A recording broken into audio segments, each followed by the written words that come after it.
Bueno, chicos, vamos a intentar explicar en qué consiste el programa de ayuda de los 750.000 millones de euros que el BCE va a poner en marcha. De momento, sabemos eso, ¿vale?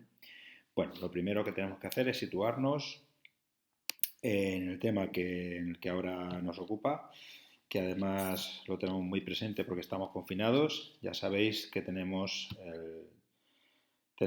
el mundo tiene encima la pandemia del COVID-19, ¿no? Bien, vamos a ver el caso de España. En España, si os fijáis, que aquí tenemos un gráfico, casos acumulados desde el primer infectado el 1 de febrero. Aquí veis la curva, la famosa curva que dicen que tenemos que lograr aplanar todos con el confinamiento. Y vemos por qué es tan peligrosa. Vamos a ver, es tan peligrosa porque, por ejemplo, el 7 de marzo, que está por aquí, en España había 500 casos. Solamente una semana después estamos hablando de casi 6.400 casos. Y eso supone una tasa de variación del 7 al 14 del 1.178,2%, porque veáis lo peligrosos que son estos procesos, que son exponenciales. Y si hacemos una tasa media diaria, por término medio, entre esos días, en esa semana, cada día estuvieron creciendo los casos a un ritmo del 44%. Entonces, claro, ante esta, ante esta dinámica tan desoladora, ¿qué hay que hacer? Pues es necesario contener el contagio. Así que el gobierno, el día 14 de marzo,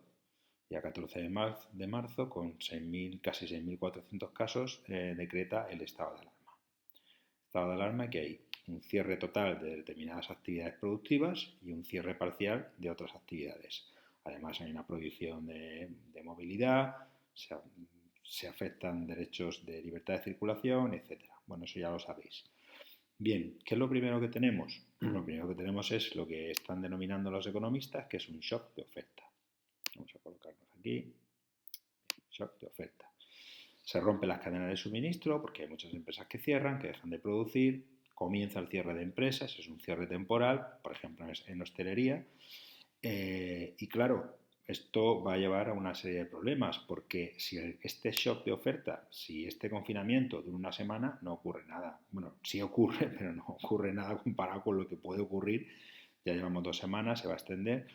Pues, ¿qué ocurre si este shock de oferta se extiende en el tiempo? Pues que va a provocar un shock de demanda, ¿no? Las empresas cierran, las personas pierden su empleo, las personas dejan de percibir rentas, las personas que están al frente de las empresas, por ejemplo los autónomos también, y al final, evidentemente, si deja de percibir rentas, deja de consumir y entras en un bucle que es completamente destructivo para la economía y evidentemente para la sociedad, ¿no? Entonces, claro, ¿qué pasa? Pues ocurre que el gobierno, como todos los gobiernos europeos, pues plantean medidas. Las primeras medidas de liquidez, porque aquí lo que se trata es de que no se rompa la cadena de pagos, se trata de que la gente no deje de percibir rentas, por lo tanto hay medidas para trabajadores y medidas para empresas. Aquí tenemos un recorte de prensa del diario La Voz del Sur, pero podéis encontrar recorte de prensa pues, en estos días toda la que queráis. Rescate económico, el gobierno quiere sortear la crisis del COVID-2019 con 200.000 millones de euros. Facilita un ERTE, que es un expediente de regulación temporal de empleo, lo cual las empresas pueden cerrar. Los trabajadores no se quedan atrás, es decir, van a percibir buena parte de su sueldo. Bien, ¿qué suponen estas medidas en general? Estas medidas suponen un aumento del gasto público, evidentemente porque es el Estado el que va a estar detrás del pago de todas estas rentas. Supone un aumento del gasto público y suponen una bajada de los ingresos públicos. Evidentemente la actividad económica se va a ralentizar y va a haber menos ingresos públicos, por ejemplo, vía impuestos. Entonces, claro, ¿qué ocurre con el saldo presupuestario? Que lo estudiamos en cuarto de la ESO y que estudiaremos en las próximas unidades, porque el saldo presupuestario empeora. Y aparece lo que algunas veces ya también hemos visto en recortes de prensa, aparece lo que es el déficit. ¿Cómo es posible que se pueda gastar más de lo que se ingresa? Muy fácil, se pide prestado. Entonces el déficit nos va a generar deuda pública. Bien, hasta aquí bien. Bueno, no pasa nada. Tenemos una situación mala, muy mala, tenemos una situación económica muy mala y ahora es el momento de gastar, es el momento de, como dicen en la tele, no dejar a nadie atrás y tenemos que pedir prestado para poder gastar. Vale. Hasta aquí bien. Ahora bien, ¿cuál es nuestra situación? ¿Cuál es la situación de la economía española en cuanto a las cuentas? La situación es la siguiente. Aquí estamos viendo el déficit. Esto está sacado de la página web de datosmacro.com, que ya en clase la hemos visto muchas veces. Pero fijaros cómo el cero, este cero de aquí, es el equilibrio presupuestario. Todo lo que se ingresa se gasta o gastos son iguales a ingresos. Todo lo que esté por debajo del cero es déficit, todo lo que esté por encima del cero es superávit. Bueno, fijaos cómo para la economía española, desde la democracia, desde que comenzó la democracia hasta nuestros días, pues solamente ha habido un par de ejercicios donde la economía española ha tenido superávit, es decir, la tónica en la economía española es que se gasta más de lo que se ingresa. Lo podemos ver en millones de euros o lo podemos ver en porcentaje de euros, pero pues así lo tenéis. ¿Cuál es nuestra situación actual? Bueno, este está al cierre de 2018, tercer trimestre, hasta cierre de 2018, pues son pues unos 2,5 puntos de PIB de déficit. Tendría que estar ahora casi por salir la cifra nueva, ya más o menos calculada con cierta seguridad. Bien, en cuanto a deuda, ¿cómo estamos? Pues en cuanto a deuda, pues si os fijáis también desde que comenzó la democracia hasta nuestros días, la deuda ha ido aumentando, tanto en tanto por ciento como del PIB, como en millones. Cierto que ha aumentado mucho a partir de la crisis de 2008. Fijaros la correspondencia con el déficit, como el déficit es realmente brutal a partir de cuando estalla la crisis. Y eso pues genera que esa necesidad de hacer pagos sin ingresos pues se emita deuda. La deuda sube muchísimo. Y ahora, ¿en qué situación estamos? Pues fijaos, desde el 100% del PIB estamos en una situación en la que debemos una cantidad que es igual al valor que todos creamos en la economía. Es decir, todo el valor que crean, todas las rentas que se generan, todos los sueldos, todos los salarios, todos los beneficios de las empresas, de los autónomos, todo el valor que se crea en la economía en un solo año, en todo un año, pues eso es esa cantidad en la que se debe realmente, casi un 100% del PIB. Esta información también ya lo sabéis de datosmacro.com. Entonces, la situación de partida que tenemos nosotros pues es una situación mala porque tenemos un elevado volumen de deuda pública, debemos muchísimo y luego además tampoco tenemos de sobra. Nuestros ingresos no son superiores a los gastos, sino que es al revés. Nuestros gastos son superiores a los ingresos, ya de por sí. Entonces, claro, ahora tenemos que gastar más, vamos a ingresar menos, vamos a aumentar el déficit y entonces, claro, tenemos que pedir prestado, aún sabiendo que debemos mucho. Debemos un año entero del valor que creamos como economía. Bueno, entonces, ¿qué pasa? Pues imagínate, si tú tienes que prestar a alguien que ya debe mucho, si tú tienes que prestar a una persona que debe una cantidad tal que necesitaría un año de trabajo para poder pagarla, esa es nuestra situación como economía. Si tienes que prestar a alguien que debe mucho, ¿qué vas a hacer? Pues le vas a exigir un mayor interés porque existe un mayor riesgo de que esa persona pues, no te pague o no te pague todo. Y esto es lo que estaba sucediendo en marzo, a principios, en los mercados de deuda. Situación del coronavirus, crisis, España tiene que gastar mucho más, tendrá que emitir mucha deuda, parte de una mala posición, pues en los mercados de deuda se está exigiendo un interés más alto. ¿De acuerdo? Así que fijaros cómo en esta primera parte la prima de riesgo, que es la diferencia de lo que pagamos nosotros en intereses por nuestra deuda de lo que pagan los alemanes, pues fijaros cómo la prima de riesgo iba subiendo. Está recogido del diario Expansión.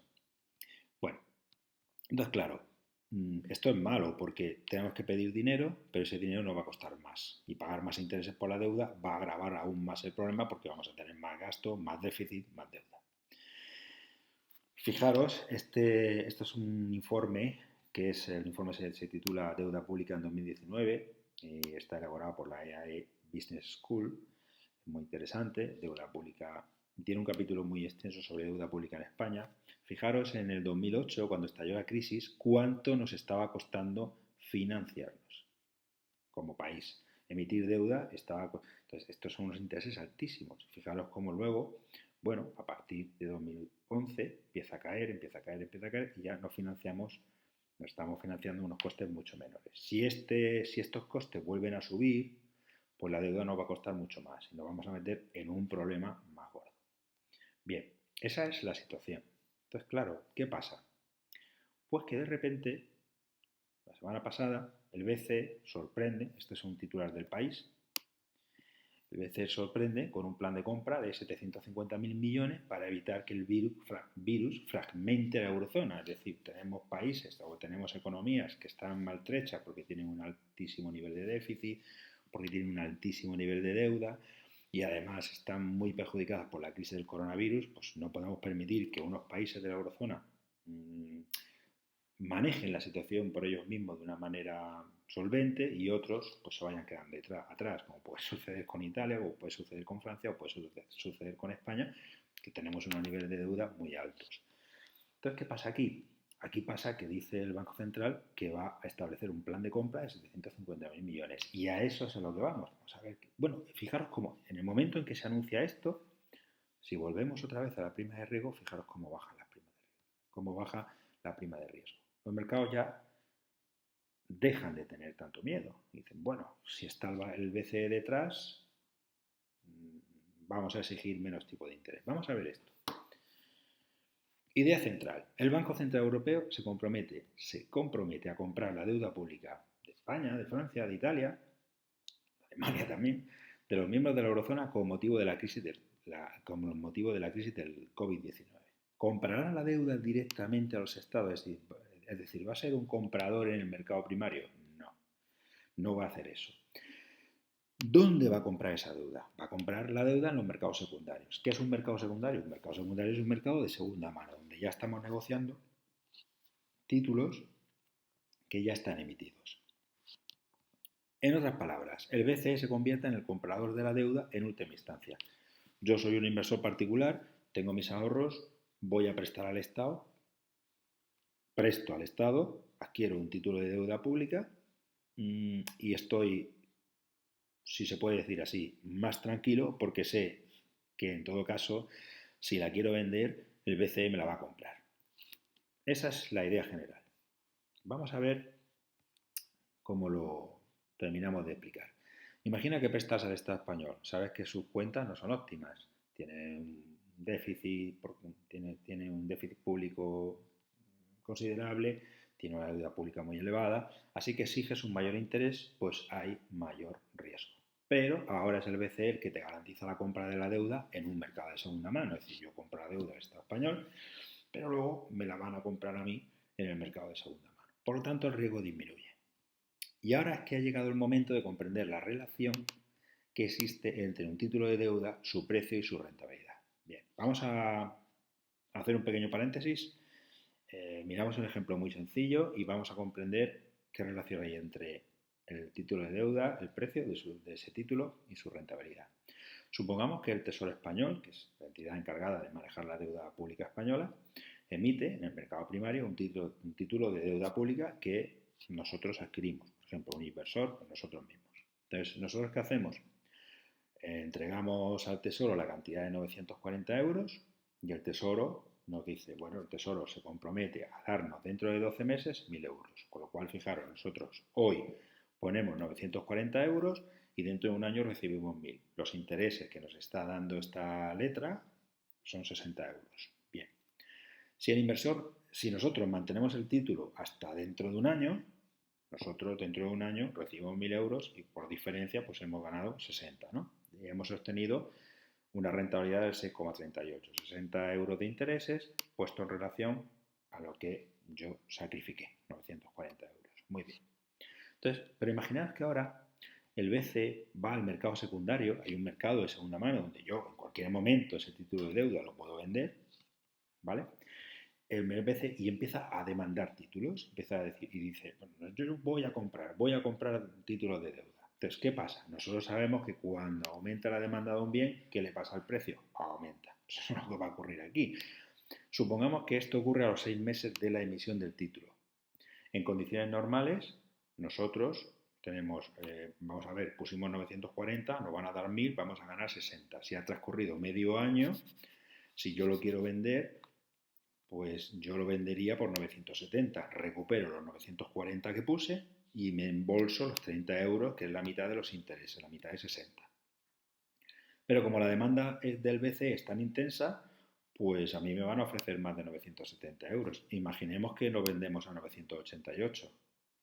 Entonces, ¿qué ocurre? Primero, yo me llevo 988. El BCE está inyectando dinero en la economía.